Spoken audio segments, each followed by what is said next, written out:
Hey everyone, welcome back to Daily Duo English. I'm Emily. And I'm Ben. Really glad you're here with us today. Okay, quick question before we get started. Have you ever been in a conversation where you did not agree with someone, but you just stayed quiet? Maybe you nodded and said, "Sure, sounds good." But inside you were thinking, that is not right. I think almost everyone has done that at least once. Especially in a second language, when you are not sure how to disagree without sounding rude. Exactly. Today, we will help you disagree in a polite, natural, and confident way. Because disagreeing is completely normal. It is part of real conversation. But how you disagree in English can make a huge difference. If you say it too directly, you can sound rude or aggressive, even when you don't mean to. But if you say it the right way, you can sound thoughtful, professional, and confident. Today, we will look at 3 real situations. Talking about a movie. Being in a work meeting. And choosing a restaurant with a friend. For each one, we will show you the blunt version first. Then we will show you the polite and natural version. We will also give you a simple 4-step formula you can use again and again. And at the end, we will bring everything together in one natural conversation. By the time we finish, you will have phrases you can use in real conversations right away. This one can really change how confident you feel in English. Let's get into it. Before we get into the situations, let's quickly talk about why direct disagreement can sometimes sound rude in English. In some cultures, being very direct is completely normal. People say exactly what they think, and that is seen as honest. That is completely valid. But in many English-speaking situations, especially at work or with people you do not know very well, very direct disagreement can feel cold. For example, listen to this sentence. No, that plan will not work. Now listen to a softer version. That is an interesting idea. I wonder if we should look at a different approach. Same message, completely different feeling. The first one sounds like a door closing. The second one sounds like a conversation opening. That is what we want today. We want to keep the conversation open, even when we disagree. So how do we do that? One important idea is softening. Softening means making your sentence sound less sharp and more respectful. It does not mean hiding your opinion. It means sharing your opinion in a way that the other person can hear more easily. And tone matters too. The phrase helps, but your voice matters. A warm tone can make the same sentence sound much more polite. So today, pay attention to the words and the way we say them. And now, let's make it practical. We need a simple formula you can remember during real conversations. Exactly. Think of it like a polite disagreement recipe. This recipe has 4 simple steps. Step 1. Acknowledge. Show the other person that you heard their idea. Acknowledge does not mean you fully agree. It simply means you heard the other person. So you can respect the idea first and then share your different opinion. A good rule is this. Acknowledge first, disagree second. You can say, I see what you mean. Or that is a fair point. Or, I see your point. Step 2. Soften. Your goal is to make the disagreement sound less sharp. You can say, I am not sure I completely agree. Or, I see it a little differently. Step 3. Give your reason. A short reason helps the other person understand your view. Step 4. Suggest. Offer another option if you can. Let's hear all 4 steps together. Imagine someone says the team should work over the weekend to finish a project. I totally understand the urgency, but I am not sure that is the most sustainable approach because the team is already really stretched right now. What if we looked at adjusting the deadline instead? Nice. That response acknowledged the urgency, softened the disagreement, gave a reason, and suggested another option. Exactly. Nobody feels dismissed and the conversation stays open. Keep that formula in mind. Acknowledged. Soften. Give a reason. And suggest another option when you can. Situation 1. Ben and I just watched the same movie and we have completely different opinions about it. Very relatable. Okay, blunt version first. Oh, I really loved that movie. Did you? No, the story did not make sense, and the acting was bad. I do not know why you liked it. Okay. Ouch. Right? Even if that is how you feel, it sounds harsh. You dismissed my opinion. And I made it feel personal. Let's reset. Oh, I really loved that movie. Did you? I see what you mean. It had a really interesting concept. I'm just not sure I completely followed the storyline, though. It lost me a little toward the end. Really? I thought the ending was the best part. That is a fair point. I think I went in expecting something different. I see it a little differently, but I can totally understand why you loved it. Notice how much better that felt? You still disagreed, but you acknowledged my view first. Exactly. And I made it about my reaction by saying it lost me. Not the movie was bad. That makes it feel less personal. A very useful phrase here is, I see it a little differently. Here is an example. I see it a little differently. I actually thought the ending was really strong. Another simple option is, I see your point. Here's an example. I see your point. I just had a different reaction to the ending. Much better than saying, you are wrong. That was a casual situation. Now, let's raise the stakes a little. Because disagreeing at work can feel much more stressful. Situation 2. A work meeting. Your colleague or manager suggests a plan. You can see a problem with it. What do you do? Here is the too direct version first. Okay, everyone, I think we should go ahead and launch the new product at the end of next week. That will not work. We are not ready.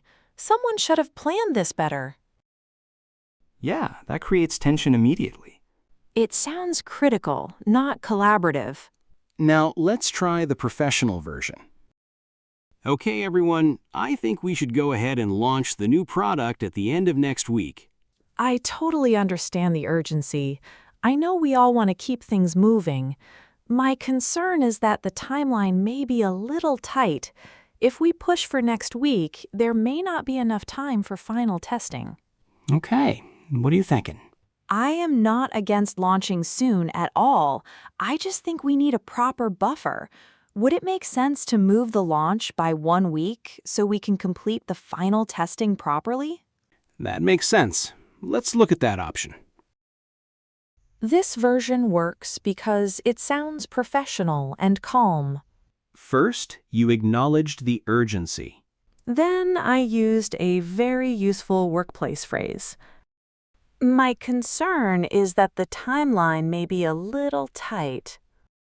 My concern is sounds professional because it does not attack the other person. It simply explains the risk, you see. Here's another example.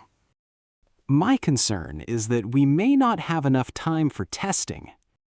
Then I used a suggestion. Would it make sense to move the launch by 1 week? Would it make sense to sounds collaborative because it invites discussion instead of sounding like an order? Another useful phrase for meetings is, I just wonder if... Here is an example. I just wonder if we need a little more time before we launch. And one more phrase is, I would be careful with that approach. Use this at work, not in casual chats, because it sounds quite serious. Here is an example. I would be careful with that approach because the timeline is quite tight. Great, you are not only disagreeing. You are helping to solve the problem. Now, let's move from work to something lighter. You and a friend are choosing a restaurant for dinner. Your friend suggests a place, but you really do not want to go there tonight. Here is how it can go wrong. Hey, what about going to Marco's tonight? I have been craving pasta all week. I do not really like that place. The food is not very good. Can we just go somewhere else? That shuts down the suggestion. And the word ugh can sting a little, even between friends. Now let's try the friendly version. Hey, what about going to Marco's tonight? I have been craving pasta all week. Oh, I get what you're saying. It is such a cozy spot. I'm just not sure about it tonight, honestly. Could we maybe try that new place on 5th Street instead? We can always save Marco's for next time. That feels much better. Right. I did not judge the restaurant forever. I just said I am not sure about it tonight. That is much softer than saying, the food is not good. And I suggested another option. Could we maybe try that new place instead? That sounds casual, friendly, and open. Now let's hear one more version with partial agreement. Partial agreement means you agree with one part of the idea, but not all of it. What about Marco's? I am with you on that part. Marco's is a cozy place, but I am just not feeling Italian tonight. What about something a bit different? Nice. The phrase, I am with you on that part, is very natural. It means I agree with this piece of what you said. Then you can add your different opinion. Here is an example. I am with you on that part, but I am not sure tonight is the best time. For casual conversations, another great phrase is, I get what you're saying, but... Here is an example. I get what you're saying, but I'm just not sure about it tonight. And I am just not feeling Italian tonight is also very natural. You can change Italian to anything. I am just not feeling pizza tonight. I am just not feeling a movie tonight. I am just not feeling a big dinner tonight. So now we have seen polite disagreement in 3 different situations. A movie, a work meeting, and a restaurant choice. Now let's zoom out and look at a few common mistakes. Mistake number 1, saying, you are wrong. Even if you are right, this phrase feels personal and final. Instead, say this. I see it a little differently. Or this. I see your point, but I see it a little differently. Much better. Mistake number 2, saying only, I disagree. No softening, no reason, no acknowledgement. It sounds like a door closing. A better version is this. I am not sure I completely agree, and here's why I see it differently. The reason changes the whole message. Mistake number 3, using the right words with the wrong tone. That is a fair point, but I think differently. Technically, the words are okay, but it sounds robotic. Now, listen to a warmer version. That is a fair point. I do think there might be another angle worth considering, though. That sounds much better. The words matter. But tone also carries meaning. So remember to use a warm voice, especially in meetings or phone calls. And remember, polite disagreement is a skill. The more you use these phrases, the more natural they become. Now that we've seen the phrases and the common mistakes, let's hear them in one natural conversation. In this scene, Emily and I are planning a team event at work. As you listen, try to catch the polite disagreement phrases. For the team event next month, I was thinking we do an outdoor sports day. Everyone gets involved, it builds energy. I think it could be great. I love the energy behind that idea. I am just not sure about the outdoor part. The forecast for that week is not looking great. We could get completely rained out. That is a fair point. What if we book a backup indoor venue? That could work. I am with you on the energy part, but my concern is that the plan still depends too much on the weather. I think there may be another option that gives us more flexibility. Okay, I am listening. What are you thinking? Maybe another way to look at it is this. We need something energetic but less dependent on the weather. What about a team cooking class? It is interactive, indoors, and everyone can get involved. I see where you were coming from. I'm just not sure everyone loves cooking. Would it make sense to do something hybrid? We could start outdoors if the weather is good and then move inside for the main activity. I actually agree with part of your original idea. The outdoor energy at the start is a nice touch. It is just good to have the indoor option secured. Perfect. Let's plan it that way. Did you catch the phrases? I am just not sure about the outdoor part. That is soft disagreement. That is a fair point. That is acknowledging. I am with you on the energy part. That is partial agreement. My concern is that the plan depends too much on the weather. That is a professional way to explain a risk. Would it make sense to do something hybrid? That is a collaborative suggestion. Nobody got defensive. And the plan got better because they disagreed well. Before we wrap up, let's quickly bring everything together. Do not try to memorize every phrase today. Choose 2 or 3 that feel natural to you. If you only remember 3 phrases from today, remember these. Number 1. I see it a little differently. You can use this when you want to disagree softly. Number 2. That is a fair point, but I think we may need more time. You can use this when you agree with part of the idea, but you still have a concern. Number 3. I am not against it, but I think we need a clearer plan. Use this at work when you want to show that you are not being negative. A few more useful phrases are these. My concern is that we may not have enough time for testing. Would it make sense to review the data once more? I am with you on that part, but I'm not sure about the timing. I see your point, but I see it a little differently.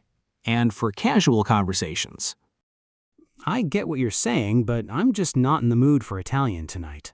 Remember the formula. Acknowledge, soften, give a reason, suggest another option when you can. And most importantly, use a warm tone. Because polite disagreement is not only about the words. It is also about how you say them. And that is a wrap on today's episode. We really hope that was useful. Polite disagreement sounds simple, but it takes practice. Now you have the tools, the phrases, and the formula to do it. If you enjoyed this episode and want more practical English conversations like this, please subscribe to Daily Duo English. And hit the notification bell so you never miss a new episode. Here is your challenge for this week. In the comments below, write one polite disagreement phrase and use it in a sentence. It can be about a movie, a plan, a restaurant, or a work idea. We are curious to see which phrases you pick. So do not be shy. Drop your sentence in the comments. We are your Daily Duo. And your English-speaking buddies. Take care, everyone.